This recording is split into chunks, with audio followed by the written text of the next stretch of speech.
I'm Sheena Larson, and this is my clinical mentor, Dr. Devin Licks. So today I'm going to be walking through how I would take two different abdominal views on a dog, and I'm going to be using this stuffy here as a pretend patient. So to start off with, I usually like to put in all of our information before doing anything with the patient so that we don't have to pause in between.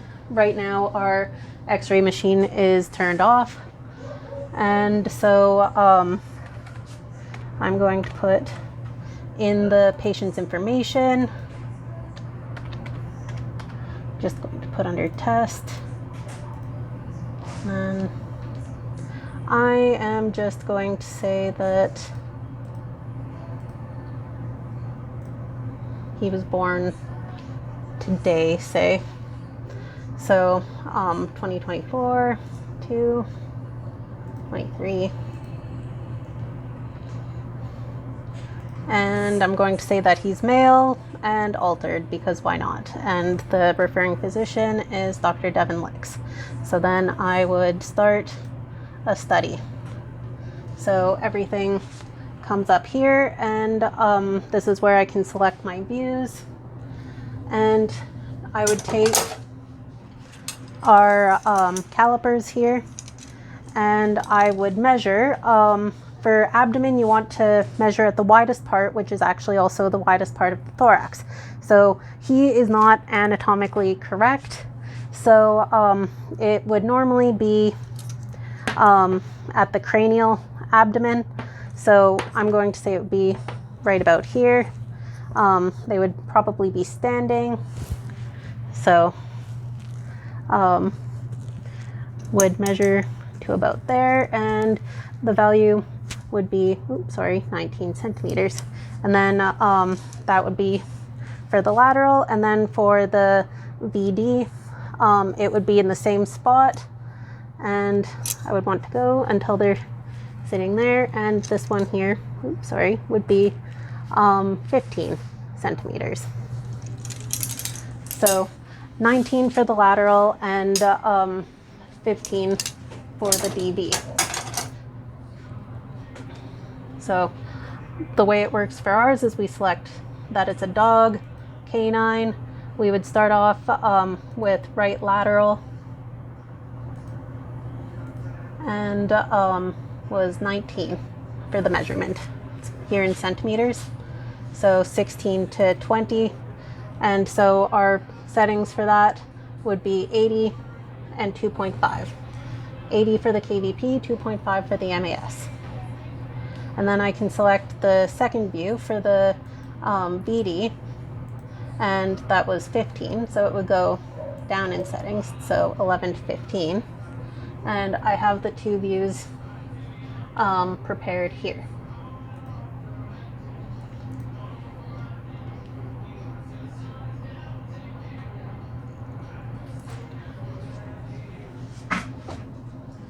So now we would want to make sure that we're gowned up.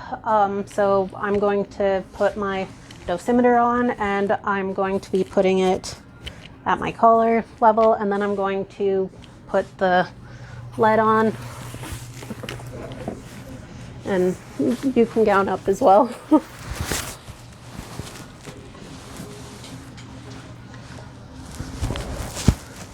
So I'm securing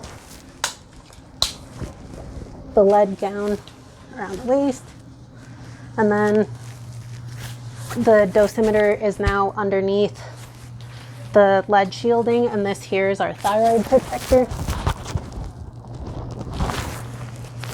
And he's being a very good patient and staying.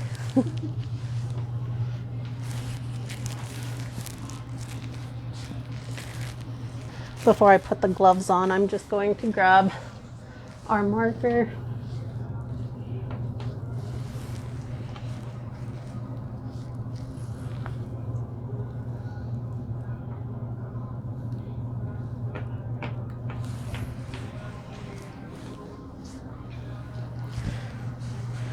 So for going over here, we have the the film focal distance here, it is set at 100 centimeters or 40 inches. So that's the correct distance to prevent magnification there. And everything is turned off. This is the control panel where we do everything with the machine. This here is our foot switch, which actually triggers how you take the exposure. So it's normally sitting down, and I'm going to demonstrate this while the machine is turned off. You would press halfway down, and that would warm up the filaments, get the machine ready, and then you would fully step down, and that would take the exposure. So getting him ready, we're going to put him into right lateral recumbency.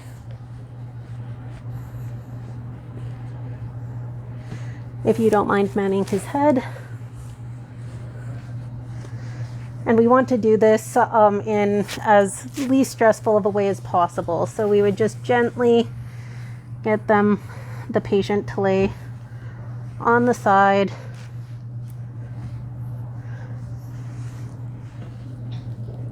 And I'm just going to put the marker ventral to the abdomen.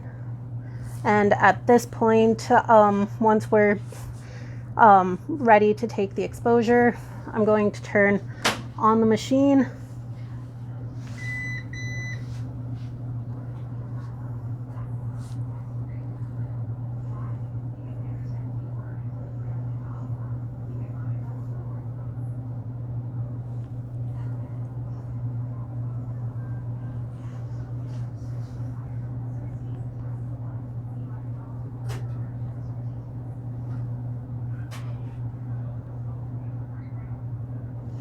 And then pardon me, then I can adjust the settings.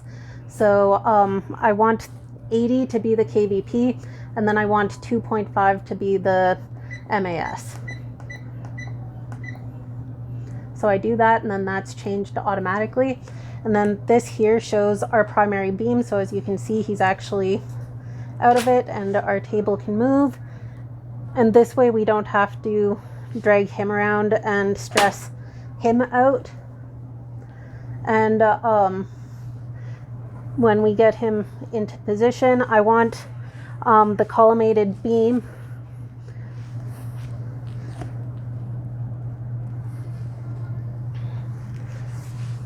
I can't actually see his other side there,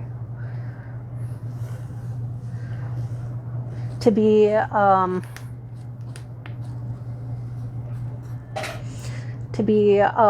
from about the 8th rib to the greater trochanter of the femur, so I can collimate a bit cranially and caudally.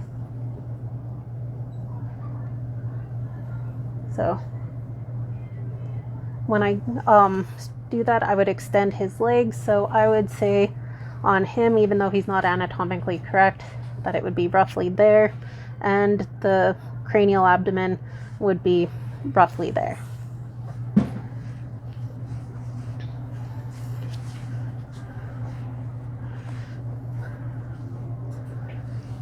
So I want to reduce the amount of rotation. So she has his legs extended cranially, and I'm going to extend his hind legs caudally, but I don't want to crank them too far back, or that actually compresses the abdomen. So I'm going to make sure that my marker is in the primary beam, and make sure that everything is as straight as possible. And at this point, I would use the foot pedal to gently compress and take the exposure. So it's also important to remember when taking any exposure to look away from the primary beam, because your eyes are very sensitive to the X-ray radiation. So whenever we take an exposure, we always try to lean back and look away. And then we would use the foot pedal gently compress and take the exposure. So then once that exposure is taken, I would turn off the machine and we can get everything set up for the second view, which is the VD. So I would go over here. It would show the exposure index and whatnot on here, which I can show on a on a different one once we're done.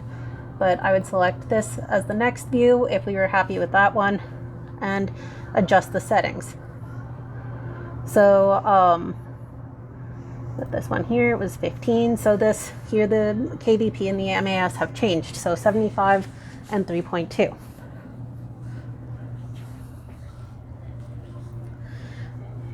And now I want the marker to be on his right side, which when he is laying there, it would be on this side towards me.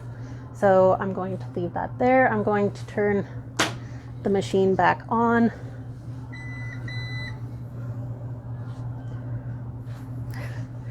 Dr. Lix is doing a very good job of keeping the patient calm.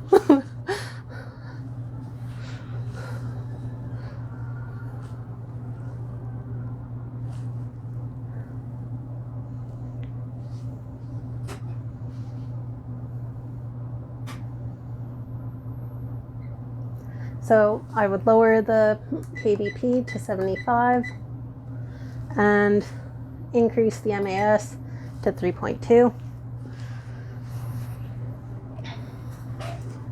Check the beam, and we would rotate him onto his back, being very careful because this can be scary for them. It's not a natural position.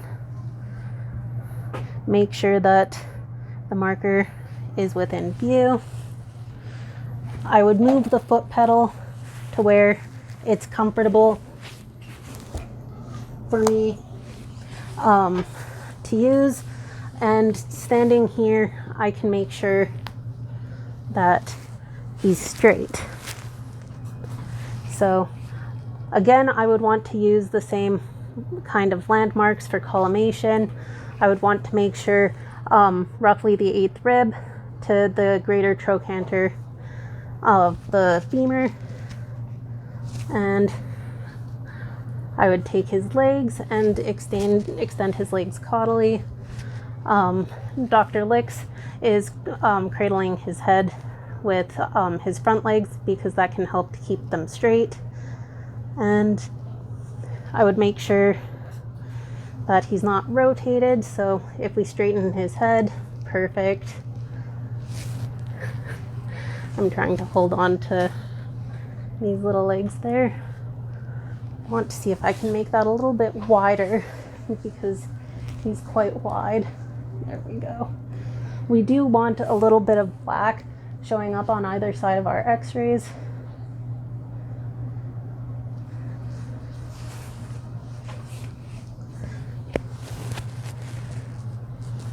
So I would take this now, extend the legs caudally, and at this point I would gently compress the foot pedal and take the exposure.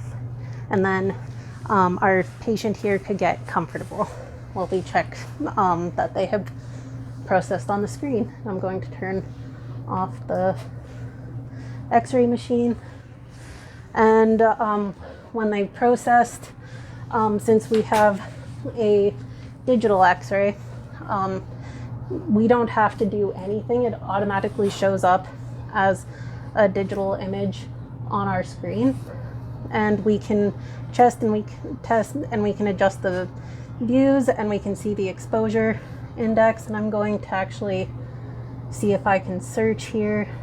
I'll look at one of my dogs. Can you just pause for a moment? This here is actually an x-ray that was taken by my dog, so I'm going to pretend that this was his x-ray. And you can see here for the exposure index, This is the one that was actually there. This was the target. This isn't a perfect x-ray. His legs could have been extended a little bit farther back, but it's half decent. It gets the idea. So this is what we would see, and if we wanted to close it, we would hit close all, and then this sends it over to our server, and that's where we actually save our x-rays, because they go over to our server computer, and then we back that up on different flash drives every single night. If we were using film and we were going to be processing that, we would take the cassettes that have the now exposed film, and we would take that into our darkroom, and we would make sure that the imprinter had all legal information on it. So the clinic and vet name, the date that the x-ray was taken, the patient ID, and the view, and the x-ray itself is always going to have a permanent left or right marker in there. So we would make sure that the imprinter had all of that information. We would close the door to make sure that no light is getting into the dark room, and then we would open up the cassette. We would imprint the film with that information, and then we would feed it into the automatic processor. And then once it's into the automatic processor, it would be fed through a series of things being transported along rollers. It would first go through the developer, and then the fixer, and then water, and then it would go through the dryer. And then once the film comes out of the automatic processor, the film is processed, dried, and ready to be viewed on a light screen. Now, with every x-ray that you take, you need to keep a log of it. So I have our radiology log here. So I am going to fill this in with all of the information. So I have the date, February 23rd, 2024, the file number, so 11975. The owner's name, I'm saying that that's me, so Sheena Larson, Sheena.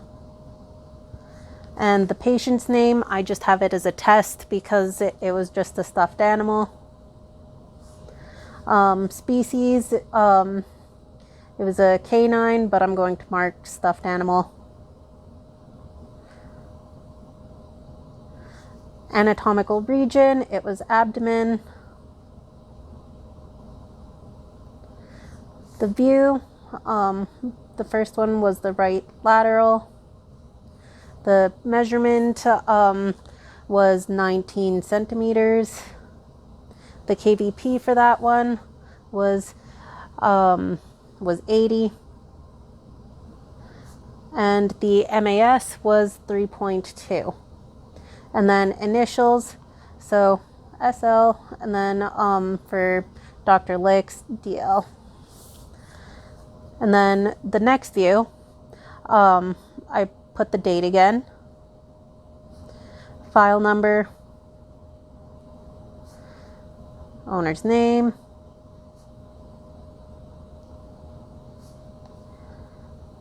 patient's name, species,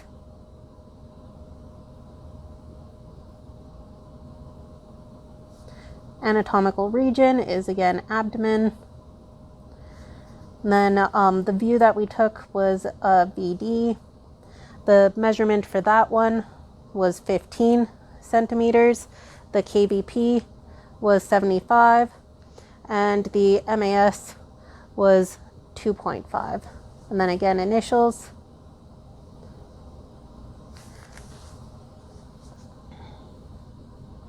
And then, so I have here, you can see everything that was done. And then now I'm going to go, and I created a record page for our pretend animal. So making sure that that's completed as well. I am going to put the date.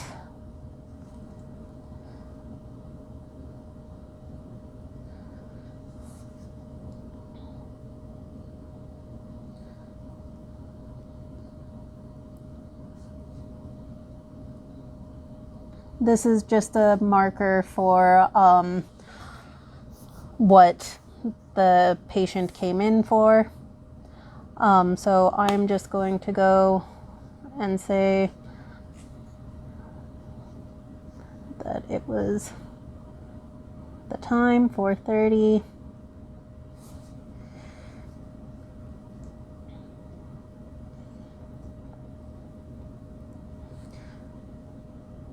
Took 2 abdominal x-rays.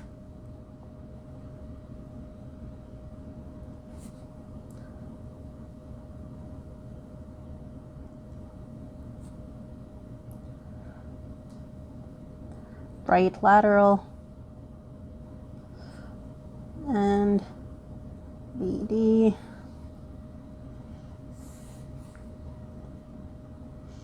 I'm going to say that DL confirmed that they were diagnostic.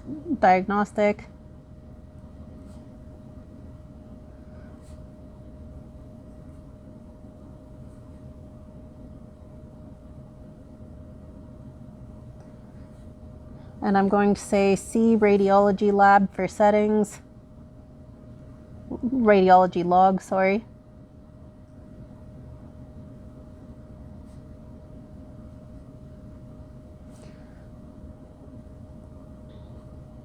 And I'm going to mention that the radiographs were stored on our server.